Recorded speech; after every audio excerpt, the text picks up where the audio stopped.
TV Raízes, um canal de valorização da cultura popular. Para descendentes da África Ocidental e Central, pode-se dizer que a Idade das Trevas começaram por volta do século XVI, quando a escravização do povo africano destas regiões começou a ganhar força. O caos que resultou e trouxe o transporte desumano de milhões de africanos de várias origens. Dado isso, a história de resistência à escravidão era inevitável, mas poucas pessoas poderiam ter imaginado a formação de um reino africano na América do Sul.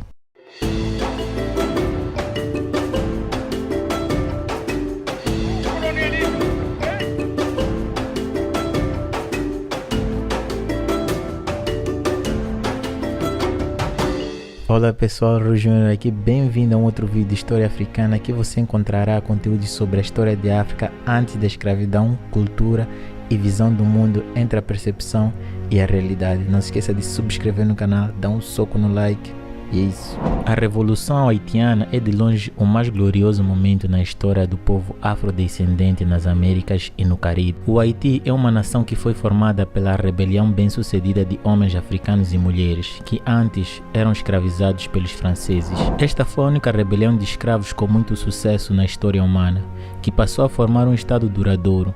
Contudo, algumas pessoas não estão cientes do fato que Haiti não foi o primeiro estado africano ou afrodescendente no Novo Mundo fundado pelas pessoas escravizadas. A maioria dos africanos que vieram do tráfico atlântico de escravos chegou na América do Sul, especialmente durante o século XVI e XVII. Brasil tem a maior população afrodescendente fora da África, e foi lá que um reino foi formado por pessoas africanas. Embora os primeiros africanos conhecidos e documentados chegaram em 1552, o povo africano desempenhou um papel crucial no desenvolvimento do Brasil.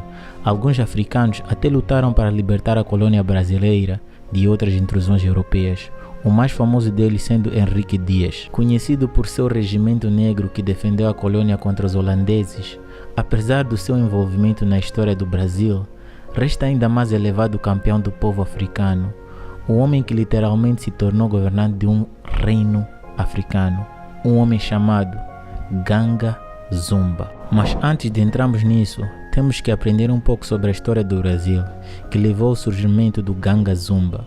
De acordo com a maioria de descrições aceitas, as rebeliões de africanos escravizados tomaram cerca de 3 formas. Atos de resistência, que consistiam de assentamentos de escravos fugitivos chamados tentativas quilombos de tomada de poder, e insurreições armadas, com o objetivo de não libertar pessoas escravizadas, mas melhorando as condições. O mais frequente em uso, antes do século XIX, foram os quilombos ou assentamentos de africanos escravizados na floresta. Nas regiões do Brasil, estes quilombos são consideráveis de interesse para entusiastas da história africana, porque essas comunidades em fuga levaram uma memória do seu passado coletivo para formar um reino. Esses reinos refletiam a diversidade dos africanos na língua e cultura. Um dos aspectos mais interessantes de como os quilombos cresceram era a sua exigência social para tornar-se um cidadão pleno da comunidade. Uma vez que você entrou no quilombo, você ainda permanecia escravizado entre outros africanos, até sair e recuperar outros africanos escravizados pelos portugueses. Aparentemente, esta não era uma constante política, mas em geral foi mantido por um determinado período. Tudo começou em Pernambuco, quando os holandeses e portugueses estavam lutando naquela área. Isso criou oportunidades para os escravos africanos fugirem.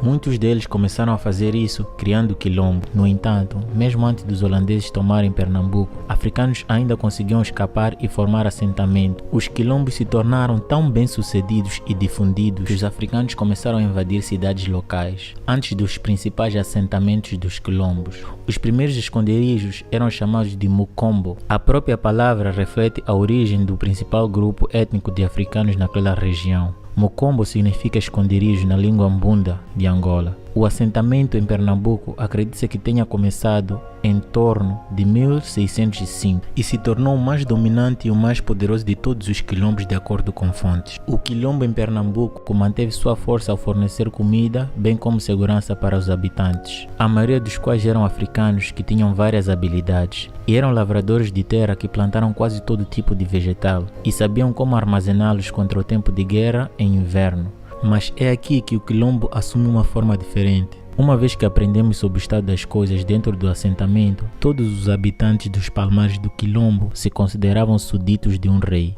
que era chamado Ganga Zumba, que significa grande senhor, e ele era reconhecido como tal, tanto por aqueles nascidos em Palmares quanto por aqueles que se juntaram e vieram de fora. Ele tinha um palacete residencial, casas para membros de sua família e era assistido por guardas e oficiais. Pessoas próximas da realeza tinham casas personalizadas. Ele era tratado com todo o respeito digno de um monarca e com todas as honras. Em sua presença as pessoas se ajoelhavam ao chão e às folhas da palmeira, com as mãos para cima como um sinal de apreciação à sua excelência. Eles se dirigiam a ele com majestade e obedeciam com reverência. Este relato muito descritivo sobre o Quilombo dos Palmares é sem dúvida uma descrição de um reino com um palácio de governantes respeitados. Da forma como estes africanos se juntaram para formar um reino no meio da América do Sul, com poucos ou nenhum recurso, é muito impressionante por si só. Uma das maneiras em que o reino de Ganga Zumba foi capaz de sobreviver foi por causa do tipo de comércio e relacionamento que ele manteve com cidades locais na região. O melhor uso desta relação foi a informação do povo da cidade que dariam ao Ganga Zumba sobre futuros ataques portugueses. Isso foi inestimável no que se refere à sobrevivência do reino. Ganga Zumba constantemente clamava pela paz. Sempre que um novo governador português era instalado, ele enviava cartas a oficiais portugueses, mesmo que breves acordos tenham sido feitos. Os portugueses o viam como uma ameaça. Foi obviamente um conflito de interesses portugueses. Fizeram várias tentativas para tomar o reino de Ganga Zumba, mas todas foram inconclusivas. 6 expedições militares foram ao reino africano, custando muito dinheiro, tempo e vida aos portugueses. Ganga Zumba permaneceu invicto até no final de 1686. Tornou-se cada vez mais claro que a colônia portuguesa de Pernambuco não sabia lidar com Ganga Zumba com recursos próprios e então, em 1687, um novo governador de Pernambuco, aliado a mercenários de mistura de ancestralidade portuguesa e nativa, que eram especialistas em guerra na selva, o líder queria destruir o reino por qualquer preço. Apesar das perdas na selva, os mercenários finalmente alcançaram a capital e destruíram a lenda dos Palmares do Colombo. E o reino não existia mais.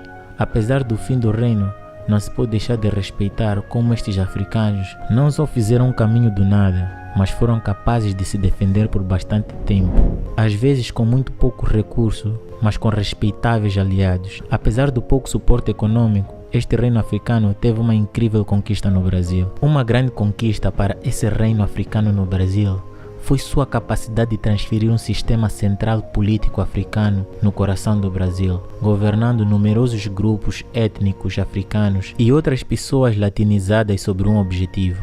E mais uma vez, isso sobreviveu por quase um século contra não só uma das potências europeias, mas sim duas, os holandeses e os portugueses. Então, se você mesmo gostou desse vídeo, não se esqueça de subscrever no canal, deixar um soco no like e partilhar para que a nossa comunidade cresça.